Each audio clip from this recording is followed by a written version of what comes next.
Salut à toi et bienvenue dans cette nouvelle vidéo qui va t'apprendre à apprivoiser ton oiseau.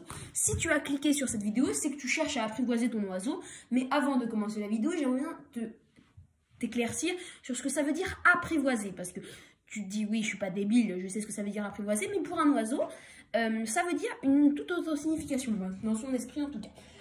Avant de commencer la vidéo, je te présente Gray, qu'on va apprivoiser aujourd'hui. Voilà. Et donc, cette vidéo, on pourra apprivoiser ton oiseau en moins d'une demi-heure. Donc, voilà. Donc, qu'est-ce que ça veut dire pour l'oiseau d'apprivoiser? En fait, l'oiseau, c'est un animal qui est grégaire, d'accord? Donc, grégaire, ça veut dire quoi? Ça veut dire qu'il aime vivre en groupe, ok? Toi, tu vas être un congénère pour lui. Mais là, pour l'instant, tu es un ennemi. Voilà, c'est clair. Il te dit, mais il est beaucoup plus grand que moi, il n'est pas gentil avec moi, alors... il n'est pas gentil avec moi, c'est des préjugés pour l'instant, mais tu vas voir justement, le but de l'apprivoisement, c'est tu vas lui montrer que tu vas être gentil avec lui. Voilà. Donc, déjà, le premier but de l'apprivoisement, ça va être qu'il tienne sur ta main, en fait. C'est beaucoup plus agréable de le caresser, etc. Là, pour l'instant, il n'est pas du tout apprivoisé. Voilà. Voilà. Là, je tiens à le préciser, parce que pour pas qu'on me dise, t'as vu, hop, il n'est pas du tout apprivoisé. La perruche ondulée, bon, c'est un animal qui est assez intelligent. Pourquoi? Parce que c'est un animal, voilà, c'est un animal qui est assez intelligent. Mais là, bon, il n'est pas du tout apprivoisé, mais il s'est apprivoisé déjà depuis le début de la vidéo. Donc, en fait, comment tu vas faire pour apprivoiser ton oiseau? Là, je le tiens, voilà, c'est pour ça qu'il ne part pas. Tu vas prendre dans ta cage, l'attraper, c'est très simple. Tu prends ta main, tu le coinces dans un coin de ta cage et tu l'attrapes comme ça. Hop, et là, tu vas le manipuler. Tu as vu, là, je le manipule depuis le début de la vidéo. Comment tu vas le manipuler? Tu le prends dans ta main, tu mets ton autre main dessus. Tu lâches, il va monter dans ta main. Et voilà, tu veux pareil. Donc là, déjà, il va s'habituer à toi. Il va voir que c'est pas si terrible d'être avec toi. C'est pas si terrible, tu vas pas le tuer, tu vas pas lui faire mal. Juste, tu vas faire ça. Et tu vas le caresser sur sa petite tête. Alors, si c'est un oiseau plus grand, tu peux te mettre dans le noir. Donc, la perruche ondulée, c'est un animal qui est quand même assez facile à apprivoiser. On va pas se le cacher. Sur YouTube, j'ai vu des tutos apprivoiser son oiseau en une semaine, apprivoiser son toto en 2 semaines. C'est pas top, les méthodes d'attendre que son oiseau truc. Il faut choquer l'oiseau. Si tu veux l'apprivoiser, il faut le choquer. Donc, tu prends l'oiseau, hop, tu le prends. Allez, hop, tu le prends. Il faut pas y aller de main morte avec l'oiseau. T'inquiète pas, tu vas pas lui faire mal, tu vas lui rendre service. Parce que, après, avec cette méthode, tu pourras te balader dans la rue avec ton oiseau. Donc, c'est quand même pas mal. Allez, tu fais ça. Et de toutes les façons, l'oiseau, tu l'as. Donc, il est en cage. Il va être beaucoup plus heureux s'il t'a apprivoisé. Parce que s'il t'a apprivoisé, il va rentrer tout seul à la cage. Et voilà. Donc là, tu vas le manipuler. Cette méthode, elle marche avec tous les oiseaux. Alors, avec les becs droits, donc les canaris, les padas, etc. Ceux qui ont un bec droit, en fait, eux, ils ont un bec crochu, comme tu vois. Un bec crochu. Voilà, tu vois. Et les becs droits, ils ont un bec droit. Alors, là, avec les becs droits, c'est un petit peu plus compliqué. Je t'invite, avant de te lancer, à aller voir mes vidéos qui ne sont pas encore sorties, mais qui vont sortir très bientôt, sur l'apprivoisement des becs droits. Mais pour l'instant, on ne parle pas des becs droits, on parle des becs crochus. Alors, si ton oiseau il est vieux, ou même ça fait quelques années que tu l'as, pas de problème. Juste, ça va être un tout petit peu plus long. Peut-être que ça va prendre... allez, là, honnêtement, je t'ai dit une demi-heure dans le titre, mais c'est moins qu'une demi-heure. Ça va peut-être maximum 20 minutes pour un oiseau qui est plus vieux. En plus, il est habitué à toi, c'est parfait. Ben, ça va être à peu près pareil, t'inquiète. Donc voilà, si tu veux, tu peux éteindre la lumière, mais... si t'as pas le coup de main, en fait, moi vu que j'ai le coup de main, je me mets dans la lumière de toute façon pour faire la vidéo, mais si toi t'as pas le coup de main, tu sais pas manipuler ton oiseau, tu te mets en intérieur, voilà, tu vois, c'est déjà pas mal. Donc là tu vois que depuis le début de la vidéo, il est bien mieux apprivoisé que ça. Et là tu vas pouvoir commencer à, vu que t'es dans le noir, il va pas partir, moi je lui tiens les pattes en fait, hop, comme ça, du coup il peut pas partir, t'as vu? Mais toi, tu vas pas lui tenir les pattes, il va pas partir dans le noir. Un oiseau, ça part pas dans le noir. Et tu vas commencer à lui faire ça.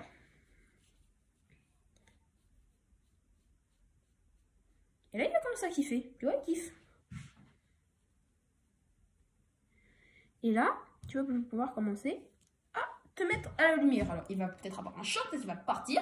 Mais, bon, vu qu'il était à la lumière depuis le début, tu vois, lui, voilà. Pour information, je l'ai eu hier. Non, avant-hier, pardon. Donc, tu vois, donc, il n'est pas du tout habitué à moi. Donc, c'est une méthode qui marche. Tu le prends, voilà, dès que tu l'as, soit tu le laisses et tu le prends le lendemain pour qu'il s'habitue à toi, ou alors tu y vas à la manière forte, c'est ce que je te conseille. Hop, tu prends directement cette petite boîte de transport, hop, tu prends et tu n'as même pas le temps de s'habituer à ton environnement, juste tu le prends et hop, tu lui fais des petits voilà, papouilles, voilà. En fait, alors là tu vas te dire, qu'est-ce que ça veut dire? Parce que si tu t'es un petit peu renseigné, bon, alors continue à faire ça, et pendant ce temps je te donne des informations sur ton oiseau. Alors, si tu t'es un petit peu renseigné, tu as vu qu'il existait plusieurs types d'apprivoisement entre guillemets, les EAM, c'est-à-dire élever à la main, les MAN, c'est-à-dire manipuler au nid, et le EPP, c'est ce que les oiseaux, lui les EPP par exemple, élevés par les parents. Alors, l'EAM, ça fait beaucoup polémique, pourquoi? Parce qu'en fait, on dit oui, l'oiseau, il se prend pour un humain, il a besoin de beaucoup d'attention. Moi, honnêtement, je vois pas l'inconvénient. Si vous en voyez un, dites-le moi dans les commentaires, mais moi, honnêtement, je vois pas l'inconvénient. L'oiseau, il sort plus de sa cage, on peut laisser la fenêtre ouverte, etc., etc., etc. Si c'est un EAM, vrai.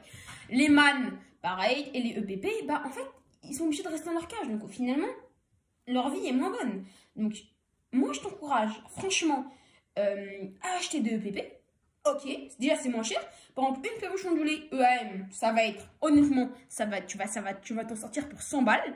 Et une perruche comme ça, alors si c'est une vieille, un peu vieille perruche d'un an, un an et demi, tu vois, une perruche, ça vit entre 7 et 15 ans, tu vois, si elles sont dans de bonnes conditions, tu vois.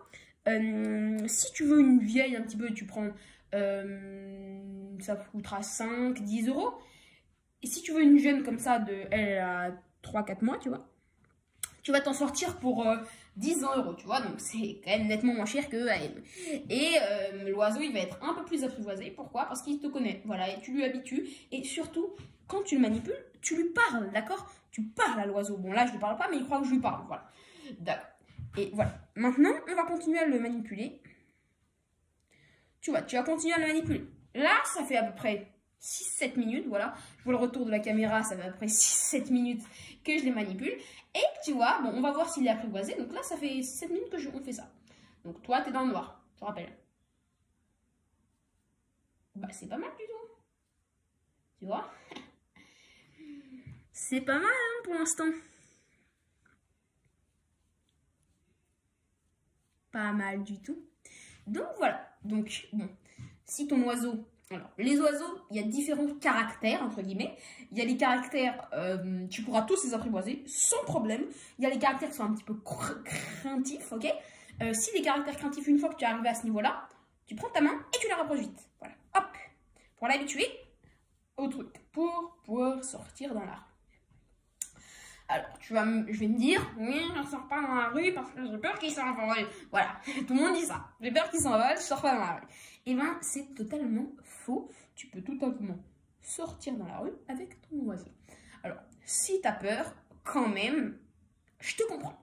Parce que si tu te dis, bon, je connais pas trop les oiseaux, c'est mon premier oiseau, etc., tu peux faire une technique qui est très facile. Déjà, il faut que tu aies le coup de main. Ouh là là là, calme tes joies, mon ami. Il faut déjà que tu aies le coup de main. Parce que si tu n'as pas le coup de main, ça peut mal se passer, ok? Si tu as le coup de main, ton oiseau il est totalement apprivoisé. Si tu veux le sortir dans la rue, tu as deux solutions. Soit tu prends le risque. Je te conseille pas de lui mettre de harnais, c'est très mauvais. Il peut s'arracher des trucs, c'est atroce. Bon, si tu veux le sortir dans la rue, et voilà, tu peux faire quelque chose, lui tailler l'extrémité des plumes. Ne me dis pas que c'est horrible, s'il te plaît. Il vit dans ton appartement, il vit dans une cage, alors il pourra totalement continuer à faire ses déplacements du quotidien sans pouvoir prendre... Parce que des oiseaux, ça, c'est des petites fusées, hein. Ça part à 50 mètres en quelques secondes. Donc je peux t'assurer que il faut absolument, si tu veux vraiment être sûr, leur tailler les ailes. Alors, tailler les ailes, c'est pas du tout un problème. Pourquoi? Parce que tu tailles l'extrémité des plumes. C'est-à-dire que tous les 2-3 mois, ça repousse. Donc si tu veux le tailler, puis plus le tailler, t'attends. Voilà. Donc voilà. Alors, voilà. Hop. Je lui ai fait peur. Donc tu vois qu'il faut continuer bien sûr à maintenir un lien. Chaque jour, tu vas manipuler ton oiseau, hein, bien sûr. Mais là, il sera totalement apprivoisé. Donc voilà. Donc comment tailler les ailes? Je vous dis ça. Attention. Déjà, alors, si vous voulez tailler les ailes, je vous invite à cliquer sur le lien qui est en description. Voilà, cliquez, tapez sur Instagram si vous avez Instagram.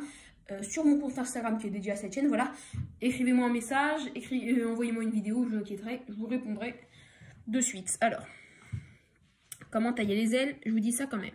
Si vous n'avez pas Instagram, mettez dans les commentaires. Je vous dirai, vous prenez l'aile. Alors, il faut faire gaffe. Voilà, il n'aime pas l'oiseau. Voilà, il faut faire gaffe. Voilà, il a perdu une plume. Vous inquiétez pas, s'il perd des petites plumes, c'est pas grave, vous lui faites pas mal. Si vous le faites mal, en fait, il y a du sang au bout de la plume. Là, vous voyez qu'elle devait tomber parce que c'est un petit oiseau. Voilà, c'est un petit oiseau, il fait ses premières nuits. Donc voilà. Donc, il y a plusieurs strates dans l'aile. En fait, tu as les muscles. Donc ça, si tu le touches, l'oiseau peut mourir tout de suite. Ok, donc il faut faire vraiment gaffe. C'est pour ça que je t'invite à me demander avant de faire. Mais si tu veux, les deuxièmes strates, ce sont les plumes, voilà, que tu peux te tailler. Alors, comment faire? Tu prends ton oiseau. Ne fais pas ça, voilà. Voilà, donc, attention. Tu prends ton oiseau vraiment bien. Tu lui déploies l'aile. Comme ça. T'as vu que là, ça, c'est pas moi qui l'ai fait. Tu prends ton oiseau comme ça, hop. Et tu lui déploies l'aile. Là, les muscles, ils sont là. Il veut pas le bébé. D'accord. Faites gaffe de ne pas lui tirer l'aile. Il faut vraiment que ça vienne tout seul. Hein, sinon, vous lui faites mal. Donc, voilà. Là, il y a les muscles. Ok, il ne faut surtout pas les toucher. Là, il y a les plumes. Vous laissez la dernière ramiche. La dernière ramiche, c'est quoi? C'est les dernières plumes. Voilà. Donc voilà. Et on va voir s'il a apprivoisé maintenant. Ça se trouve, je dis n'importe quoi. On va voir. Hein. Vous vous rappelez du début. Et hop. Oh bah il est pas mal hein, ce petit oiseau. Pas mal du tout. Donc voilà, donc ça c'est une technique qui marche à coup sûr. C'est moi qui l'ai élaborée tout simplement. J'ai vu les autres techniques, bon au début quand je ne connaissais pas trop, j'ai vu les autres techniques, elles ne marchent pas du tout. Enfin elles marchent mais très longtemps, en 5 mois, 6 mois. Et après l'oiseau, bah on peut de moins en moins l'apprivoiser. Donc voilà. On peut de moins en moins l'apprivoiser parce qu'il s'est habitué à vous et après, voilà. En plus, il vieillit, etc. Plus l'oiseau est jeune, plus ce sera facile. Donc, mais vous pouvez toujours apprivoiser votre oiseau, ne vous inquiétez pas. Donc voilà, donc ça c'est une technique qui marche à coup sûr. Mettez un pouce bleu, abonnez-vous si vous avez kiffé la vidéo. Nous, on se retrouvera dans très peu de temps pour apprivoiser quoi? Et bien pour apprivoiser des cacariki. C'est un oiseau qui est bien plus grand, comme ça. Bien plus dur à apprivoiser, mais toujours possible. Donc ça sera avec cette technique et je vous montrerai que tout est possible avec cette technique. N'hésitez pas donc à mettre un pouce bleu, à vous abonner au compte Instagram dédié à cette chaîne. Nous, on se retrouve pour de prochaines vidéos. Allez, ciao! Bébé.